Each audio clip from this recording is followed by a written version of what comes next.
ayer conversé con ustedes de las nuevas acusaciones contra Donald Trump, pero les admití que eso había salido tarde en la noche, así que básicamente lo único que hice fue decir que habían Trump y 18 más acusados y más o menos le leí los cargos, pero no podía comentar sustantivamente cómo esto se parecía, se diferenciaba de las otras acusaciones. Pues, para que me ayude en este esfuerzo, aquí tengo a mi sobrino, a Luis Herrero Acevedo, que tiene todos los días allá en Radio Isla, que es la que hay, pues, ¿qué es la que hay, Luis, con las nuevas acusaciones contra Donald Trump? Yo sé que cada día se te está cumpliendo tu sueño, tú llevas años esperando, más o menos. 10 años esperando que lo metan preso, todavía no lo han metido preso, pero Exacto. más allá de tus deseos internos, ayúdanos a entender de qué se tratan estas nuevas acusaciones, cómo se parece especialmente a la más reciente federal y cómo se diferencia y qué podemos esperar de este enjambre. Bueno, pues la que hay es que son 4 acusaciones en 5 meses, ¿verdad? Creo que ahí es el récord, y ayer estaba leyendo en Twitter. No sé si tú sabes que esencialmente el Super PAC de Trump, Save America PAC, desde que comenzó a levantar dinero a principios de este cuatrenio, ha levantado como 100 millones y ha gastado como 85 millones en abogados. Esencialmente Trump está pagándole no solo a sus abogados, sino que a todos los testigos y coacusados que no se han ido a cooperar con las distintas fiscalías, pues él está pagando los gastos legales. Y ayer estaban chisteando en Twitter que el Super PAC va a ser un fornecedor para pagar gasolina, porque imagínate todas las apariciones que tiene que hacer en tribunales. Son 4 jurisdicciones: Nueva York, Washington DC, Atlanta y Miami, y él pues va a tener que ir compareciendo. De hecho, la semana que viene tiene 3 vistas. Tiene vista en Washington, en Nueva York y en Atlanta. Y tiene que ir a Atlanta a entregarse. Tiene que ir a Atlanta a que oficialmente, pues, correcto, le acusen ya formalmente. Pues, lo que llama entregarse, que es un proceso medio burocrático, pero tiene que ir físicamente. Correcto. Con eso. Si no, lo van a mandar a arrestar. Correcto. Mira, la acusación de Adiel de Georgia no es sorpresa, y de hecho los argumentos, los hechos que detalla la fiscalía en el documento, que es un documento, es el más extenso de las 4 acusaciones, tiene, si no me equivoco, 100 páginas leí. 98 páginas, si no me equivoco, tiene. Déjame buscar aquí mis notas. Ayer en el programa lo analizamos, pero es interesante porque es el más expansivo, ¿no? Si vemos los distintos casos, pues el caso de Nueva York, que es esencialmente Donald Trump. El caso de Florida, que es el de los documentos de Mar-a-Lago, pues está Donald Trump, su ayudante, y ahora arrestaron también al administrador del complejo. El caso de Washington DC es solo él, aunque el fiscal nombra a 5 co-conspiradores no acusados, solamente acusa a Donald Trump. Yo tengo mi teoría por qué es eso, pero este caso no. Este caso en Atlanta tiene 18 acusados. Obviamente tiene al expresidente Donald Trump, tiene a su abogado Giuliani, que nunca había sido acusado, aunque ha estado envuelto en esencialmente todos los casos. Y todo el mundo entiende que es el co-conspirador 1 en el caso de Washington. De Washington, correcto. Tiene a otra abogada que era Sidney Powell, que era esta abogada media, no quiero usar palabras soeces, pero ajá. Es como la abogada motorizada, más o menos. Eso mismo, es excelente comparación. También tiene a su scholar constitucional, el licenciado John Eastman, que fue el que escribió todos los documentos y todos los memorandos de sus teorías legales de cómo robarse las elecciones. Tiene a un Ley 22, o aparentemente un Ley 22, así que Puerto Rico está en todo, al licenciado Kenneth Chesebrough, que también escribió varios memorandos, y él estuvo a cargo del proceso de crear los electores falsos al colegio electoral. No sé si hay que entrar en detalle en eso. Déjame hacerle paréntesis, porque yo lo dije ayer, o sea, yo no creo que tú, ni yo, ni nadie ha corroborado si es Ley 2022. Me parece que el gobierno debería aclararlo. Lo que pasa es que en estas páginas de redes sociales profesionales, él aparece y la dirección que él pone como su residencia es en Puerto Rico. Siendo un abogado americano, pues muchos pensamos que es Ley 2022, pero honestamente está acusado en este caso. Creo que le toca al gobierno aclarar, y si no es Ley 2022, pues no hay nada que hacer. Pero si es Ley 2022, pues quizás van a tener que actuar. Y curiosamente, algo que yo no tenía en el bingo, tiene a su último chief of staff, Mark Meadows, acusado, solamente con 2 cargos. Estaba leyendo que la fiscal del distrito de Fulton, que es el distrito donde está Atlanta, que es una fiscal electa, importante ese contexto, se ha especializado en traer este tipo de litigación criminal compleja utilizando una versión de Georgia del famoso RICO Act, la ley que aprobó el gobierno federal en los 70 para luchar contra el crimen organizado. Pues Georgia en algún momento aprobó una ley similar y esta fiscal, entiendo que es el caso número 11 que trae de RICO en distintos asuntos y que incluso son asuntos que se desvían de la mafia. Uno tiene el RICO Act pensado en la mafia, pero ella, por ejemplo, leí ayer que acusó a un grupo de administradores principales, supervisores de escuelas y maestros que habían ideado un esquema por varios años de robar dinero a través de firmar hojas de asistencia falsa, como que inventarse tiempo extra, etcétera. Y que ella tiende a acusar mucha gente en sus casos porque lo usa como táctica de negociación. Y que es muy probable, lo que leí ayer de una de las abogadas, de una de las periodistas, discúlpame, del Atlanta Journal, Constitution Journal, que es el periódico principal de Atlanta, que no recuerdo el número exacto, pero vamos a decir que ella radicó con 20 y fueron a juicio 4, porque logró que de los 20, 16 se convirtieran en testigos de la fiscalía. Así que probablemente por ahí es que va el asunto. Ok, desde el punto de vista de los hechos, pues sabemos, y en eso se parece a la de Washington, pues que la acusación es toda esta conspiración, como tú la quieras llamar, para burlar el resultado, en este caso específico de Georgia. Ok, pero más allá de eso, ¿qué nuevo surge de esta acusación? Que no sabíamos o que hay una nueva evidencia. Yo no la he estudiado como tú, pero me parece que, por ejemplo, hay unos actos de tratar de incautarse ilegalmente de máquinas, cosas como esas que no están en la acusación de Washington. Ok, realmente no hay nada nuevo en los hechos. Sí hay acusaciones distintas y eso yo creo que es importante. Lo de las máquinas, eso se conocía ya, eso ocurrió en enero del 2021, ya de hecho fue incluso después del 6 de enero, todavía en su obsesión por buscar evidencia que no existe de que le robaron las elecciones. Un miembro oficial que representa al Partido Republicano en el condado de Coffee, condado de Café en Georgia, el sistema o el aparato electoral de ese condado. Imaginen, pues la Comisión Estatal de Elecciones, pues imaginen a alguien que trabaja para uno de los partidos en la Comisión Estatal de Elecciones. Él, con varios operativos de la campaña de Trump, incautaron ilegalmente, sin orden judicial ni ningún tipo de procedimiento, máquinas electorales y literalmente las hackearon, las abrieron, le sacaron los microchips de información y accedieron a esa información y se la entregaron a la campaña de Trump, a la licenciada Sidney Powell y a otras personas. Y hay una acusación, específicamente hay 3 acusaciones de computer tampering a esas personas. Ahí no está acusado Donald Trump, por ejemplo, porque obviamente en la evidencia no está ahí. Pero lo diferente de esta acusación versus las demás es que intenta, utilizando el RICO Act de Georgia, crear una narrativa global de todo lo que ocurrió desde el día de las elecciones hasta el 15 de septiembre del 2022. De hecho, según yo entiendo, ¿verdad? Obviamente, pues nunca he litigado un caso rico, pero esencialmente Rayo, tú no has litigado casi ningún nunca caso. he litigado nada, por eso, como siempre le digo a la gente, si usted llega a un tribunal algún día y se sienta en la banquilla y ve que yo soy su abogado, usted preocúpese.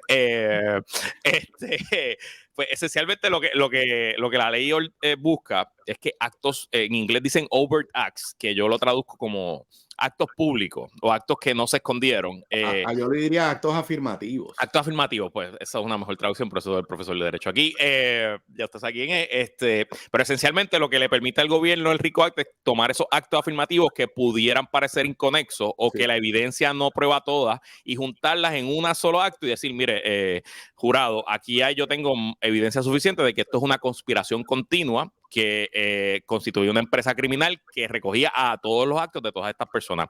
Y la fiscal lo que hace es que enumera 161 actos afirmativos en esas 98 páginas y va detallado, fecha por fecha, con el nombre del acusado que cometió el acto o con el nombre del co-conspirador, porque importante también, además de los 18 acusados, hay 30 co-conspiradores no acusados. Oh my God. Hay 30, o sea que uno presume que toda esa gente pasó por el gran jurado y toda esa gente son testigos del gobierno. Así que es un caso muy complejo porque trata de crear toda, y de hecho, la acusación no se restringe a Georgia, porque según yo leo el documento y lo que he leído de la ley RICO de Georgia, se le permite al fiscal, como él está diciendo, hubo una conspiración en Georgia, pero actos de esa conspiración ocurrieron fuera de Georgia, pues ella enumera los intentos que se hicieron en Michigan, en Pensilvania, en Wisconsin, en Arizona, en Nuevo México, de fraudulentamente alterar el resultado de la elección. Esencialmente, la conspiración principal que ocurrió en múltiples estados, que hay memorandos legales, hay documentos, hay llamadas telefónicas, es que Donald Trump buscó la forma en que en estados donde las legislaturas fueran republicanas se cambiaran los electores al colegio electoral. Todo el mundo sabe que en Estados Unidos usted técnicamente no vota por el presidente, usted vota por unos electores, que esos electores los representan a usted en el colegio electoral y esos electores votan por el candidato o candidata a presidente por el cual usted votó. Pues los abogados de Trump se idearon un esquema de que, según ellos, las legislaturas estatales podían desautorizar esos electores que fueron electores al colegio electoral que fueron escogidos en votación y suplantarlos por su propia lista de electores. Y esencialmente, pues, lo que dice la fiscal es que eso es un fraude. Ahí hubo distintas violaciones de ley, como juramento falso, utilizar propiedad pública ilegalmente, etcétera. Pero eso ocurrió en varios sitios y la fiscal agrega todas esas conspiraciones de distintos estados y las pone en este caso.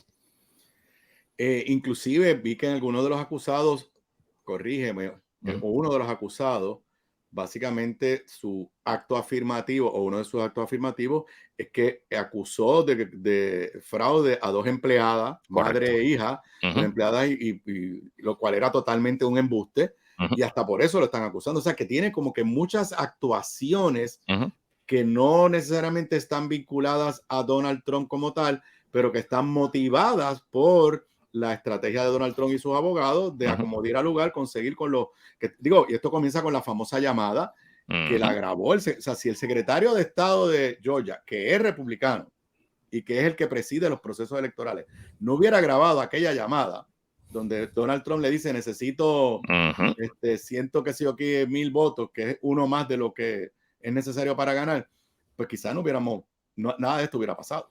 Es probable, digo, si Donald Trump no hubiera sido tan torpe y tan obtuso y tan obsesionado con cambiar el resultado de la elección que no podía, no estuviéramos en nada de este tema. Probablemente él hoy sería el favorito a la reelección si no hubiera intentado, digo, el favorito a la reelección anyway en el Partido Republicano, pero creo que su posición estaría mucho más fortalecida si no hubiera intentado hacer todas las cosas que hizo, porque de hecho, excepto por la acusación de Nueva York, todas las acusaciones, bueno, los documentos secretos tampoco, pero esencialmente las más importantes, las de Washington y esta, surgen por su intento de cambiar el resultado. Y ese tema que tú traes de los trabajadores electorales, esto es bien importante porque por dos razones. Primero, después de las elecciones, en los círculos de la extrema derecha y del trumpismo, se fue viral un video que el propio Rudy Giuliani utilizó en vistas públicas y en apariciones de prensa, donde se ven dos trabajadoras electorales donde juegan los Hawks de Atlanta, que allí se hizo como el escrutinio electoral en Atlanta, pasándose algo en un video. Y Rudy Giuliani y todos sus aliados dijeron, se está pasando un USB, un documento, ahí se están pasando votos y con ese USB metieron 35,000 votos para Biden ilegalmente. Realmente se están pasando una mentita de parte a parte. Y Giuliani en otro proceso aceptó que estaba mintiendo. De hecho, pues ya son madre e hija, obviamente dijeron los nombres, las doxearon, el internet salió a su dirección, se le apareció gente en la casa a amenazarlas, recibieron, y ellas están demandando a Giuliani un pleito civil por difamación, y Giuliani ya aceptó en otro pleito, que eso presumo yo bajo las reglas de evidencia de Georgia, que es admisible, lo que el hijo allá, pues lo pueden traer para el caso criminal. Así que obviamente hay mucho detalle, y lo que sí te digo, como es tan compleja esta acusación, me parece que este debe ser el último juicio que veremos y muy probablemente este juicio, vamos, no se verá hasta el 2025, quién sabe si hasta el 2026. Pero ojo curioso, en Georgia, y ya el juez que le tocó el caso dijo, todos los procesos judiciales se transmiten por video, así que lo que no veremos en los casos federales, probablemente veremos a Donald Trump sentado en la silla del banquillo y eso pues será extremadamente taquillero. Ok, dos puntos que quiero que comentes. Número uno, la moción que presentó rápido Meadows, el último chief of staff, el equivalente al jefe de gabinete, a lo que aquí llamamos secretario de la gobernación, de llevarse el caso al Tribunal Federal. No me parece una moción descabellada. Y lo segundo, ¿qué podemos pensar de Giuliani? ¿Tú leíste la nota creo que es no me acuerdo si es de New York Times o el Washington Post, de las cosas que está haciendo Giuliani para sobrevivir económicamente en este momento. Bueno, o sea, Giuliani, tú sabes que Giuliani le quería cobrar $20,000 al día a Donald Trump en ese proceso de las elecciones y el fin de su término para el proceso de virar el resultado. Entiendo que nunca cobró nada, no cobró ni un peso. Y pues tiene que estar pasando por una situación económica complicadísima porque yo no me quiero imaginar los honorarios de abogados que le ha costado todo este proceso y lo que viene por ahí para adelante ahora Pero con esta tuviste acusación. Sí, que vendió el parece apartamento. Vendió su no, apartamento. el apartamento lo está vendiendo, pero hay una cosa que yo no sabía que se llama Cameo. Ah, el cambio. Sí, él lleva un tiempito haciendo cambio. Pero Sí, ¿tú sabes cuánto cobra? ¿cuánto cobra? $5,000, algo así. 325 pesos. Pues está bien. O Pues sea, sí, si vende. usted quiere que Rudy Giuliani le cante Happy Birthday, usted a través de esa aplicación le dice, me imagino que será 325 pesos por 30 segundos. No Sí, me sí, imagino sí. que sea. Pero lo leí en el New York Times y no lo podía creer. Eso no lo había visto, pero Sí, no me sorprende. Hay una nota, creo que es en el New York Times. Pues si vendes 50 cambios a la semana, pues te ganas ahí 2 chavitos, 15,000 pesitos para ir pagando. Pero interesante porque hay que ver, yo presumo que ahora Trump le va a pagar los gastos legales. Porque si Giuliani se convierte en testigo del Estado, y de hecho, en el caso de Washington DC, Giuliani y sus abogados se reunieron con el fiscal federal Jack Smith en lo que se llama un proffer, que se reunieron a presentarle evidencia de lo que ellos tenían para evitar que Giuliani fuera acusado. Y no fue acusado, pero está nombrado como conspirador. Así que también Cuare, yo no sé por dónde va ese tema y por dónde va a explotar ese. Y lo del chico. Entonces, lo de Meadows. Ok, primero. Que te sorprendió. Para dejar claro, me sorprendió que lo hayan acusado porque se presumía que él estaba cooperando y de hecho él está cooperando con el fiscal federal. El video famoso, el audio famoso de Donald Trump que está diciendo que tiene estos documentos sobre Irán y se los enseña. Quien da ese audio es una autora que estaba escribiendo la biografía de Meadows, que va a entrevistar a Trump para la biografía y lo graba. Entonces, Meadows no es acusado en ningún caso federal porque se presumía que estaba cooperando. Evidentemente no estaba cooperando con la investigación de Atlanta. Entonces lo que él trata de hacer, y dejando claro que yo no soy un experto en temas de jurisdicción federal y mucho menos en lo que es yo nunca había escuchado un removal en criminal, esencialmente, ¿verdad? Yo tampoco, pero me puse a leer anoche y no es descabellado lo que le está diciendo. Exacto. Y esencialmente, ¿verdad? Y para hacerlo rápido corto, hay varias maneras que usted puede coger un caso que se le radica en el tribunal estatal y llevárselo al tribunal federal. La principal es cuando el caso en el tribunal estatal tiene que ver sobre un subject matter, algo particular que cubre una ley federal. Me pasó como abogado que yo demandé una aerolínea en Puerto Rico y lo primero que hizo la aerolínea es que me llevó para el tribunal federal. Viste que yo tengo alguna experiencia de abogado. Pero en el caso criminal, ayer estaba leyendo, esencialmente lo que Meadows está diciendo, me están acusando a mí por acciones que yo tomé como oficial del gobierno de Estados Unidos. Y hay una ley federal que para proteger a los oficiales del gobierno de Estados Unidos de litigios estatales, que dice cualquier asunto que tenga que ver con acciones oficiales hechas bajo el manto de ser oficial del gobierno de Estados Unidos, se tiene que ver en un tribunal federal. También estaba leyendo que si en efecto ese removal se da, no sería un fiscal federal el que llevaría el caso, sería la propia fiscal de Fulton County la que llevaría el caso y sería bajo las reglas y las leyes de Georgia, aunque en un tribunal federal. Así que interesante eso.